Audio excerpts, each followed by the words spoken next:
Microsoft Defender vient de décrocher exactement le même prix que Bitdefender. Même niveau, même test, même mois. Et c'est gratuit. Alors pourquoi payer pour un antivirus? Pendant un moment, je pensais qu'il ne fallait pas. Puis, un ami a perdu 4 ans de photos à cause d'un ransomware, sur une machine entièrement protégée. L'antivirus avait bien détecté le fichier, mais il ne pouvait pas annuler ce qui a suivi. C'est précisément ce dont parle cette vidéo. Une petite précision avant d'aller plus loin. Les liens ci-dessous sont des liens affiliés. Si vous achetez via ces liens, je touche une commission sans coût supplémentaire pour vous. Ça ne change rien à ce que je vais vous dire, y compris la partie qui me coûte de l'argent à vous révéler. Voici exactement ce que vous allez apprendre dans les 9 prochaines minutes. 1. Faut-il vraiment payer en 2026? Je vous montre les données des labos indépendants et la réponse m'a surpris. 2. Quel abonnement choisir si vous décidez de payer? La plupart des gens font le mauvais choix. 3. Il existe 2 prix différents pour exactement le même produit. L'un d'eux est mon lien affilié et c'est la pire offre.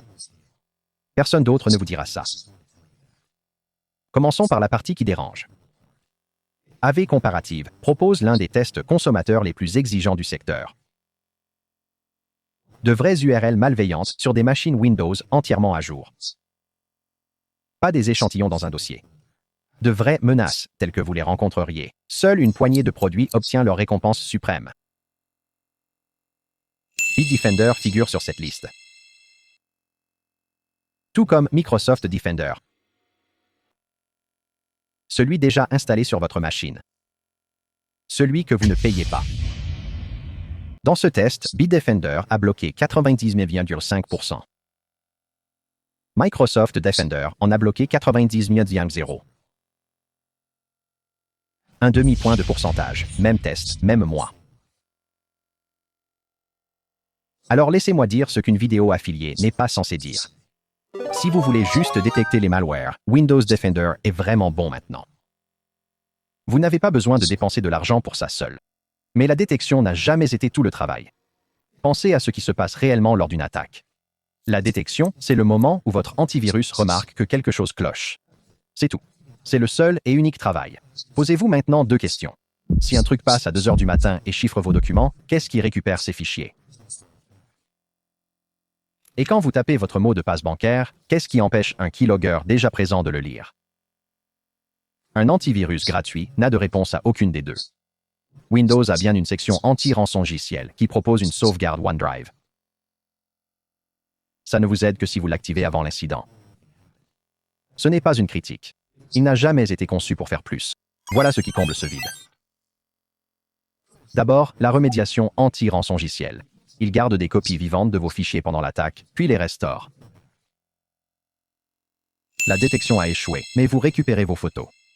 Ensuite, un navigateur durci pour la banque. Il ouvre votre session bancaire isolée du reste du système. Rien à l'extérieur ne peut lire ce que vous y tapez. Troisièmement, le point ennuyeux mais crucial. Un scan qui repère logiciels obsolètes et réglages faibles avant qu'on les exploite. Et j'ai vérifié si tout ça marche vraiment. Je lui ai balancé un tas de malware de tests connus. Certaines pages de téléchargement n'ont jamais fini de charger. Les fichiers reçus ont été détectés et mis en quarantaine avant ouverture. Alors j'ai monté le son et lancé un simulateur de ransomware complet. Il les a tous chopés en me disant qu'il les nettoyait. Voici la vraie comparaison, et l'écart n'est pas là où les avis le disent. Vous ne payez pas pour un meilleur score de détection. Vous payez pour une couche de récupération après que ça a mal tourné. Est-ce que ça vaut 35 $? À vous de voir. Mais au moins, c'est maintenant la bonne question. Maintenant, ce que personne d'autre ne vous dira. Et je le pense vraiment, vous dire, ça me coûte de l'argent. Il y a 2 prix pour le même produit, et le moins cher n'est pas mon lien. Je vais vous les montrer tous les 2 à l'écran.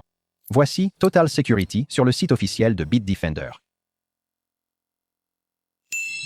49,99 $. Et voici le même produit via ma page d'affiliation. 54,99 $. Même formule, un compte, 5 appareils, 5 $ de plus. Donc si tu veux Total Security, n'utilise pas mon lien. Utilise la page d'accueil. Et voilà le truc bizarre. Sur la formule au-dessus, ça s'inverse. Premium Security est à 69,99 $ sur le site, 64,99 $ chez moi. J'ignore pourquoi, mais tu peux vérifier les deux en 10 secondes. Il y a un dernier détail en petit texte gris sur ces pages. Chaque réduction affichée est un prix première année. Et le prix normal est écrit juste à côté, 109,99 $. C'est ce chiffre-là qui sert de référence, pas ce que tu paies. Ces codes promo ne marchent que pour un nouvel abonnement. Tu ne peux pas les récupérer une fois le terme fini. Donc, la stratégie est simple. Si tu comptes l'utiliser plus d'1 an, prends le forfait pluriannuel maintenant. Et si tu veux plus y penser, désactive le renouvellement auto tout de suite. C'est 3 clics et ça n'annule pas l'année déjà payée. Tu reviens et tu profites de l'offre à 9, sans prélèvement auto. Les prix étaient bons au tournage, donc vérifie la page. Mais le principe ne change pas.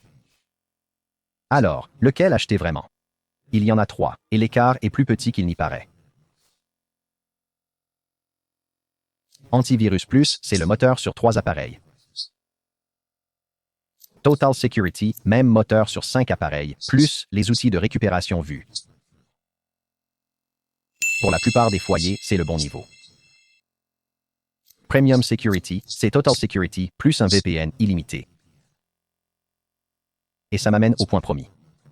Celui que Bitdefender préférerait que je saute. Le VPN, inclus dans les deux formules moins chères, est limité. 200 mégaoctets par appareil par jour. L'appli te le dit elle-même, en page d'accueil. C'est un filet pour le café, pas un vrai VPN. Ça s'épuise en un seul épisode. Alors, soyons clairs. N'achète pas Bitdefender pour le VPN. Si tu en veux un vrai, prends-en un à part. Achète-le pour la protection et la récupération. Franchement, c'est vraiment excellent. Si c'est l'écart que tu combles, le lien est en description, et Total Security, c'est le niveau que je recommande. Et pense à comparer avec le prix du site avant de payer. Je vais faire simple, y compris l'option où tu n'achètes rien.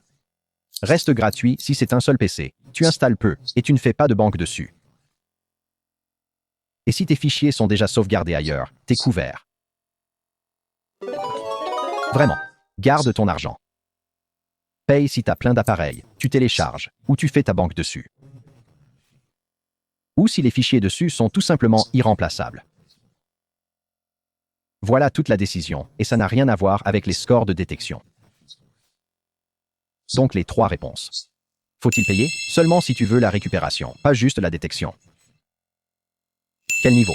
Total Security pour la plupart des gens.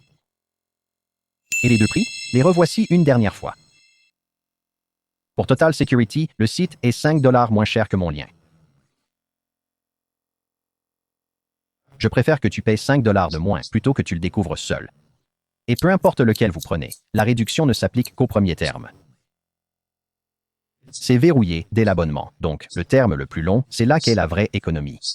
Et si ça ne vous convient pas, il y a une garantie de remboursement de 30 jours. Donc, au pire, c'est une demande de remboursement, pas 100 $. Lien dans la description. Encore une chose. Si vous avez opté pour la version gratuite, ne laissez pas Defender par défaut. 4 réglages que personne n'active comblent une bonne partie de l'écart. Gratuitement. Cette vidéo est à l'écran maintenant. Abonnez-vous si c'était utile et on se voit dans la prochaine.